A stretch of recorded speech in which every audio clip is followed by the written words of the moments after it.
going on, everybody? Welcome back to the channel. Part 4, we're done. Part 4, we're done. If I didn't have so many freaking rides, it'd be done. It was a long time ago. But yes, I do carry pretty much all these in the boat at one time. So if you do the math, it's a lot of rides that can fit into a Phoenix. Pretty much fit into 3 rod lockers, 1, 2, and 3. So first part was the moving baits. Second part is another moving baits, but these are more like meat and potato, a little bit heavier stuff. So we'll start off with the Caden 714. This is the prototype before they came out with the full version of it. 714. I have it throwing my custom wake baits. If you have not seen these are my custom wake baits that I make. That is in the red craw, spring craw color with the custom skirt. I tend to throw them on a 4-power rod, just have a little bit more power, because it is about 5/8, so a little bit heavier. So I like to have a little bit more powerful rod. And I am throwing it on, or paired with a Daiwa Steez A 7-1-1, 20-pound, I think this is 20-pound Sea Garden VizX. It might be the 2232 Lake Fork Power Silk or the 4 Hybrid Pro 7-1-1. I can burn it, I can slow crank it, do whatever I want with it. Excellent combo. Absolutely love the Cadens. Great rods. Without spending the Champion money.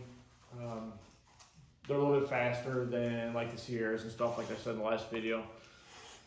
But that is the 714. You can also use it for spinnerbaits. This is a great spinnerbait rod. Carolina rig, buzz baits, Texas rigs, jigs. The 4-power is a great all-around rod that you can do a lot with.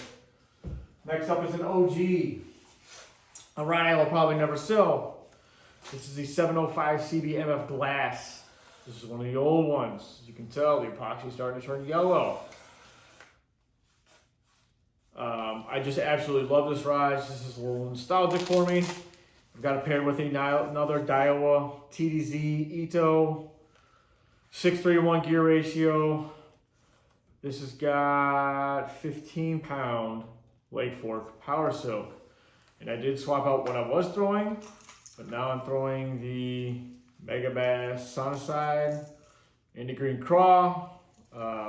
Just because craws around here are starting to come out, and since I'm going up north, this is going to be a great crankbait to throw up there. 6:3-to-1.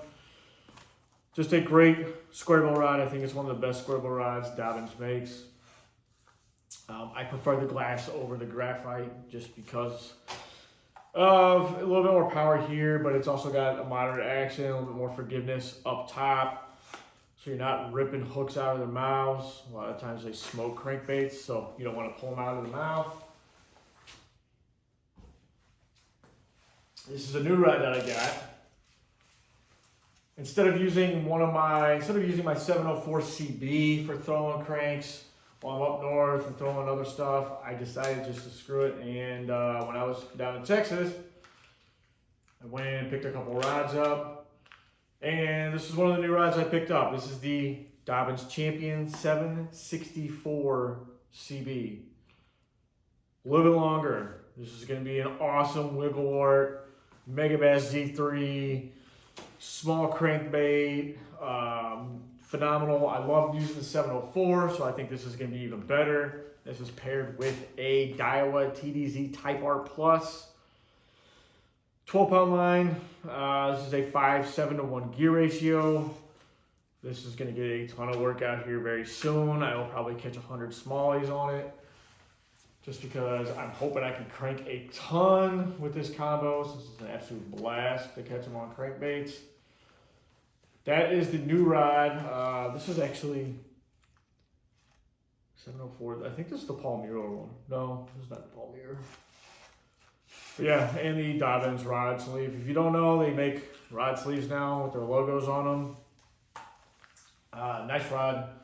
Great combo. This is going to be really fun to throw from now until probably October, November, since I'll be doing a lot of finesse cranking. And then you've got this bigger rod. This is the Paul Mueller one. He is no longer with Dobbins. But this was his signature rod. This is the 805 CB glass. I'm going to be throwing bigger crankbaits, bigger 2.5 square bills, and bigger 2.5 DDs on it. Again, great rod. What's that, 805? Probably need to swap that over. Paired with a new Daiwa Steez A HLC. I paired this with this rod because this reel tends to like heavier weights to throw because it is a wild casting reel. I've kind of set to 20 because it is insane. I tried throwing smaller crankbaits on it. It does okay. But this is what it's paired with, throwing just bigger stuff. This is a great cranking rod as well. Again, I'm not ripping out of grass, so I don't really need the crazy sensitivity. I will feel it enough when this fish smokes them. So that is the 805 CB glass. You can also throw, oh gosh, you can probably do spinner baits on it. You can probably do chatter baits on it if you want as well. It's a little long for a lot of that stuff, but it'll work. And now my two favorite techniques is the frog. Just getting the frog season. The water kind of plummeted upwards with all this warm weather, and then we're trended upwards, plummeted downwards now. Cold front's coming in. My two favorite frog rods. This is the 736. This is my main frog rod, the Champion 736. Throwing a Norris NF60. Used this down in Texas. Used it last week in the bright color for like bluegill and everything. Paired with a Daiwa Steez More Than PE. Phenomenal. This is the Steez A. Absolutely phenomenal frog reel combo. This thing's amazing. I'm throwing 65-pound Seaguar Smackdown. I can't wait to really get back to frogging here in May when I get back home, because the water's probably going to drop here this weekend because it's supposed to be pretty cold. So that's the big frog rod, long bombing frog rod combo. And then this is open water, smaller frogs, not nearly as long as casting that I need to. And this is the Champion 735 full handle with a Daiwa SSSV. 8:1 gear ratio, throwing a Jackal Cara. Another phenomenal little frog. It's heavy, but it's small. 50-pound Seaguar Smackdown. I like the Champion. The 735 is awesome for skipping and loading up small frogs, even bigger frogs. It has a really quick, fast tip, plenty of backbone, especially for open water, sparse cover. Most of your general frogging, you don't need a 736, but I absolutely love the 735, especially if I'm fishing the river or smaller lakes that have smaller fish. This comes out all the time. And last but not least, the technique I hate doing, but I have it in the boat. This is the Champion 795 swim bait. It's got an A-rig on it. I never throw A-rigs. I hate throwing A-rigs. I use it for swim baits as well. I just don't throw enough swim baits. I just don't do it. I don't know why. I'd rather throw like a big jig or crankbait or something, but this will probably get used up north, especially if the water starts to cool off. They're getting a major cold front. It's supposed to snow and all that stuff, and then like 10 days it's supposed to be pretty cold, so might actually bust this out and catch a ton of fish on it, so I'm bringing it and keeping it in there. It's paired with a Daiwa Zillion HLC. This is a 6-3-1 brass gears monster. This is probably like 20 or 25-pound line. Line long enough to where I can straighten the hooks out on the rig without breaking it off. I'd rather straighten the hook out and replace a jig head than replace the entire A-rig.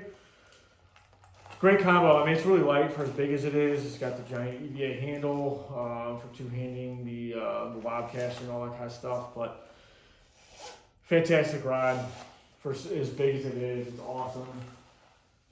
But that is it. That is like 13 rods right there. So we are done knocking out a bunch of jerk baits. If you guys need jerk baits, let me know. I've got a bunch of them coming in. So other than that, I'm going to go probably fish sometime this week before we leave. So we'll talk to you guys later. Smash the thumbs up, guys. Appreciate your posts down below. If you have any questions or videos you want me to do, and we'll try and do them. So we will see you guys later. Peace.